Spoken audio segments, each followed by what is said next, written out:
And welcome back to SWBA Today. And in today's episode, we're going to be looking at the SWBA scoreboard. We're going to be looking at all the games that took place yesterday. We're also going to be talking about the SWBA standings, as we had some teams that did clinch some spots, and we also had a team be eliminated. So we're going to be talking about that. So let's go ahead and jump into the SWBA scoreboard. We had a lot of games that took place yesterday in the association. And so let's start with the Boston Celtics versus the Orlando Magic. And so the Orlando Magic win this game 96-76. And I think really the key takeaway here is that the Boston Celtics rested a lot of their players. There was no Jason Tatum. There was no Jaylen Brown. You also did not have Porzingis in this game. And on the flip side of this, the Orlando Magic, they have gotten healthy at the right time. Currently, they're getting some good basketball from Banchero, who's playing very well. He had 15 points and 6 assists. And you also had Franz Wagner play very strong, too. He had 23 points in this one, 8 rebounds, and plus 18. And so, look, they have both of their stars are back. And this is a team that I think a lot of people forget with the Orlando Magic. They went 7 games in last year's first-round series with the Cleveland Cavaliers. And so maybe this is a team in the Eastern Conference that I'm not sure too many people want to see, because they have shown some flashes, and I think that really they were on a great pace this year until the injuries hit them. And so next up, you got the 76ers versus the Washington Wizards, and this is all about the ping pong balls and this upcoming SWBA draft. And so I think that the bottom line here, it's all about playing the younger players when we're talking about these teams. And so 2 of the younger players on the Philadelphia 76ers that really stood out for me is Quentin Grimes. We've talked about him several times. He had 17 points, 11 rebounds, and 7 assists. I think he's really kind of figured it out here with the Philadelphia 76ers, and he might be, a critical rotational piece for them moving forward. And then also, too, you had Adema Bona, center, 17 points. He had 2 blocks, and he also had 9 rebounds as well. And so he might be critical for what, the Sixers are going to have to do moving forward, because who knows what's going to happen to Embiid. He did have to go, I think, to another surgery to kind of clean up what's going on in the knee. And so you don't know what that timeline looks like. And so this is a younger big that they got in last season's SWBA draft, which could be critical for them. The Washington Wizards, it's all about their younger players as well. Keyshawn George had 13 points in this. He had 4 rebounds. You have Alex Sarr, who I think has really had a solid rookie season. He had 12 points, 4 rebounds, and 3 assists. And Bub Carrington, he's one of my favorite rookies out of this last draft class. He had 12 points. He had 6 assists and 4 rebounds.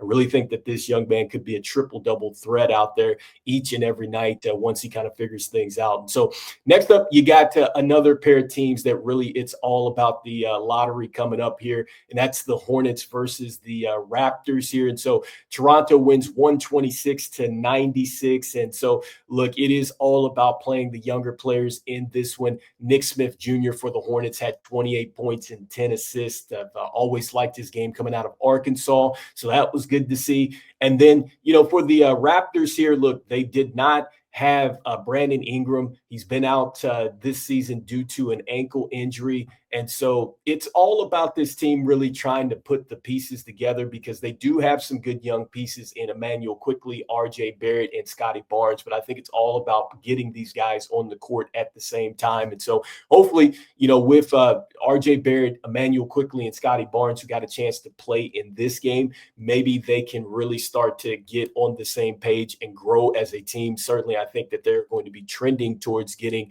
a good pick in this upcoming SWBA draft. And so next up, you got the Lakers versus the Dallas Mavericks. This was probably the story of the night. You have the Los Angeles Lakers that win 112-97 in this one. And so this is the first time, I believe, in 9 weeks since Luka has faced the Dallas Mavericks, and as far as like going back to Dallas. And so Dallas has faced Los Angeles in LA, but this is the first time that he went back to Dallas. And so if you haven't seen it, he was super emotional when they did the video tribute to him.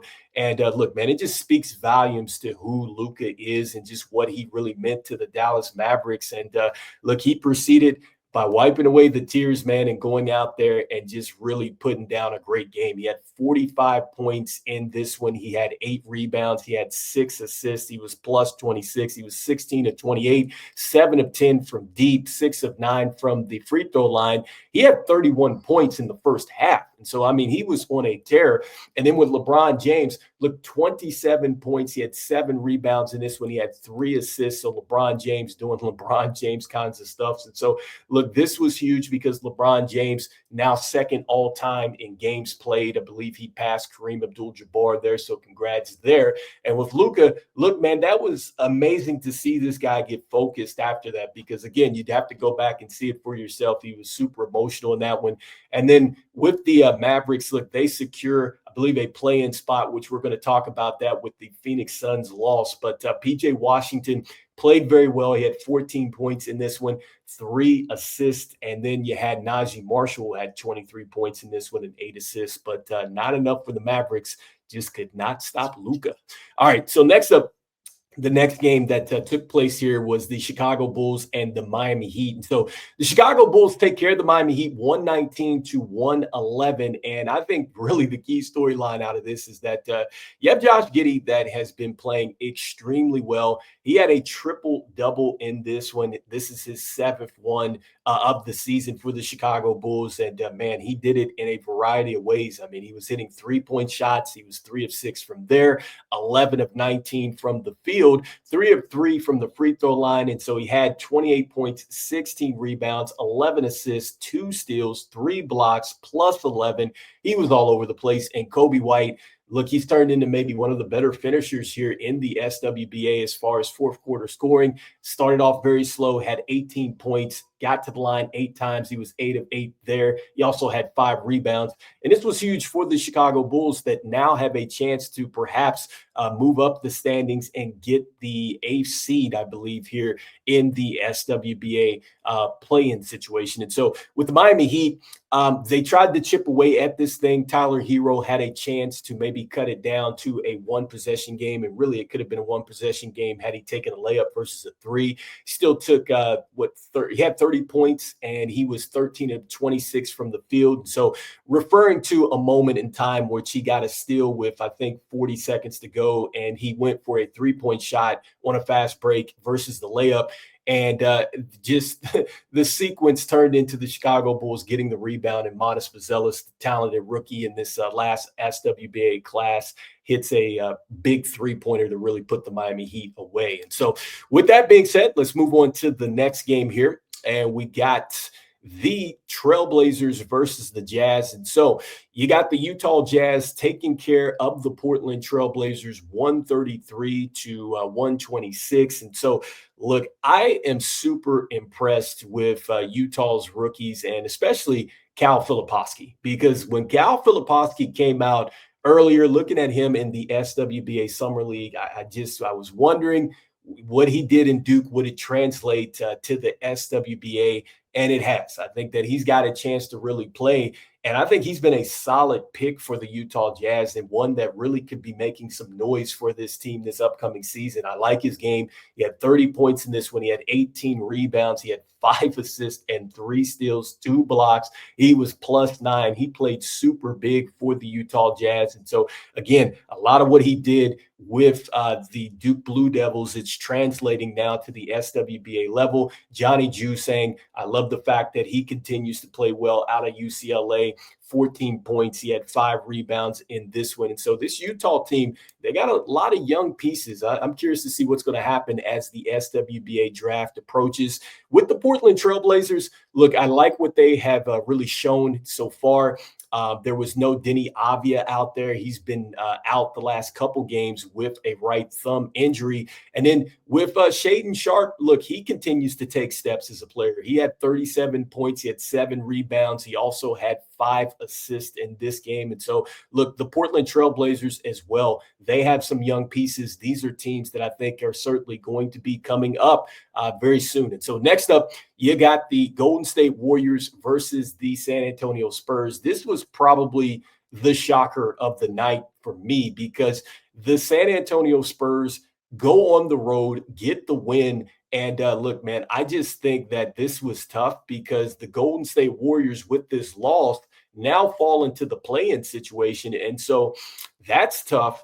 Steph Curry had 30 points. This came down to really a last-second shot. I believe it's Harrison Barnes who hit a three-pointer that took the Spurs home in this one, and that was it. And so a good one from Steph, who had 30. You had Jimmy Butler, who had 28 points. And he did it on 5 of 8 shooting because he got to the free throw line 17 times. And so that's why the Golden State Warriors are going to be dangerous. You had Draymond Green, who had 13 points, 8 assists, and 9 rebounds as well. So he was huge. And so you got to give the San Antonio Spurs a ton of credit. Stephon Castle playing with a ton of confidence. He had 21 points, 5 assists, 8 of 15 from the field. I really do believe he's going to be the SWBA Rookie of the Year. And so, yeah, that was a shocker. And so next up, we got the OKC Thunder versus the Phoenix Suns. And so this was the end for the Phoenix Suns as they go down 125 to 112. And what do we mean by that? They were officially eliminated from the SWBA playoffs with this loss. And so what this means now is that you have the highest paid team. They get eliminated, and that is the Phoenix Suns with their 8th straight loss. So I think that that's really the key takeaway out of this. And they didn't have Shai Gilgeous-Alexander. I think that this just really shows you how strong of a team that you have with OKC. Jalen Williams had 33 points, 7 rebounds, 5 assists in this one. Chet Holmgren, 22 points and 10 rebounds in this. And then, look, I think that Devin Booker and then also too Bradley Beal played about as strong as they could. Devin Booker had 20 points. You had Bradley Beal who had 25 points, but really that was it. I mean, Ryan Dunn had 13, but other than that, man, this is a team that, again, it's top heavy with stars. And if any of these guys go down, then that just seems to be it for the Phoenix Suns. And so this is a tough way to end the season for them with now the 8th straight loss, and they're now eliminated out of the SWBA playoffs. So we'll be talking more about them in a moment. So next up, we got the Denver Nuggets versus the Sacramento Kings. And this was huge, man, because you have Nikola Jokic coming in. This is the first game that he's going to be without Coach Malone, who was fired along with the GM. And then came in, they took care of business. They win 124 to 116 in this game. And I just think that, look, this is why probably a lot of changes were made, because with the Joker, you got a guy that had a triple-double in this one. He had 20 points. He had 11 assists. He had 12 rebounds in this game. And once again, giving you a double or triple-double without Jamal Murray. I think that was huge. With the Kings, you had a strong game from Zach LaVine, who had 27 points in this one. A good one from DeMar DeRozan with 22, but just not enough, as the Kings, they're going to be into the play-in situation. But this was a huge win, I think, for the Nuggets. And so next up, the next game that we want to talk about here is going to be the Houston Rockets versus the Los Angeles Clippers. And so in this game, look, the Houston Rockets rested a lot of their players out there. And I like some of these younger players that did get a chance to play, especially like Cam Whitmore. He's a guy that I think has a ton of potential. And so he got a chance to play. He had 14 points in this one, 5 rebounds, 2 assists. Reed Shepherd, I think at some point is going to step into a huge role coming out of Kentucky. So he had 20 points in this one, 4 assists, 5 rebounds. This guy is going to be a professional scorer, I think, in this level. And then when you look at the Clippers, I think that it's just all about just the fact that they have Kawhi Leonard is rolling at a high level right now. I mean, he's looking like the MVP Kawhi Leonard. Like, he's coming down, just simply palming the ball and dunking on people out there and, just looking at people. And so Kawhi Leonard, he's looking a lot like he did when he was making the run here with Toronto, like he's made the run with the Spurs. So look, 22 points, 10 rebounds. He had 4 steals. He had, 4 assists, 3 steals in this one. He's plus 19. And then you have Zubac, who has his first triple-double, if I'm not mistaken. So 20 points. He was plus 18. He had 10 assists and 11 rebounds. That was huge.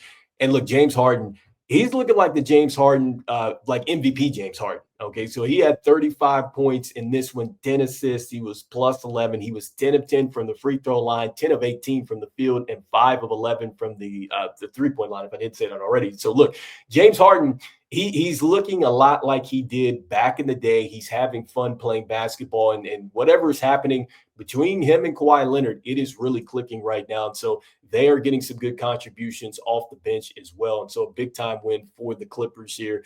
And so now we want to go ahead and move into the standings very quickly and talk about just some teams who have clinched spots. And so with the Orlando Magic, you see that they are firmly here at 7. I believe they've clinched that spot for the most part.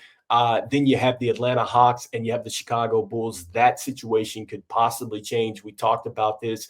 It's going to depend on what happens the last 2 games with the Atlanta Hawks. If the bottom kind of falls out here, then there's a chance that the Chicago Bulls can move up to the A seed. With the Cavs, the Celtics, Knicks, Pacers, Bucks, Celtics, or excuse me, not Celtics, but Pistons, that is pretty much taken care of for the most part with where they are as far as the positioning and everything else. And so as we shift focus and we look over now quickly at the Western Conference, and so the Thunder, look, we already know what's happening there with them. And then with the Rockets, even with that loss, again, they were resting some players. They're going to be just fine there at 2. You got the Lakers trying to finish out and hold on to 3. You got the Nuggets, which that's going to be interesting. I mean, a good response for what they did against the Kings there. I think it is still going to be critical that they're not into a play-in situation. And so one of the things that Nikola Jokic did say, I think, in the postgame here is that, hey, maybe this is the response that they needed as far as the firing of the coach here. Maybe they've woken up the beast. Like, that's what he's saying. And so it's going to be interesting. Maybe the Nuggets get some energy from somewhere, and they really put it together here for this next month or so and make a serious run. But we'll see what happens. And so with the Clippers, look, it might be one of the more scarier teams, I think, in the Western Conference because, like I said, this Kawhi Leonard is starting to look a lot like the Kawhi Leonard that we have known, the one that is the claw, the guy, the machine. Like, he is looking like that guy. If you've not got a chance to look at the Clippers lately with Coach Ty Lue, it can be a scary team over there.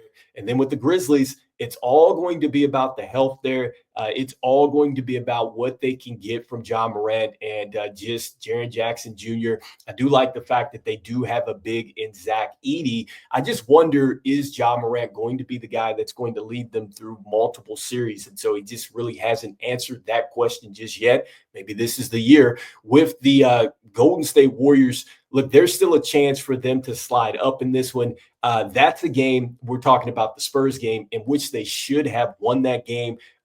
They just have got to find a way to get that done, especially with Jimmy Butler getting to the free throw line like that. But that's why I think you're worried about Golden State if they get into the dance like that, which I think that they are.